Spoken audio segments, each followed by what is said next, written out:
Hello everybody, welcome back to our 3-side info channel. In today's video, I'll show you how to set up 32-bit float audio on GoPro Mission 1 Pro.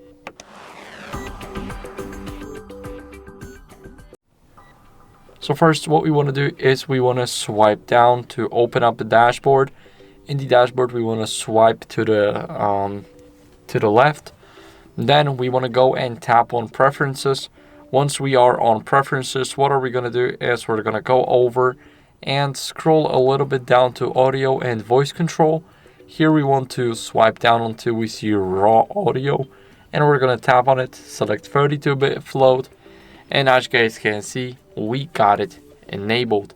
So we need to just switch it off from the off option to 32-bit float, and it is automatically saved.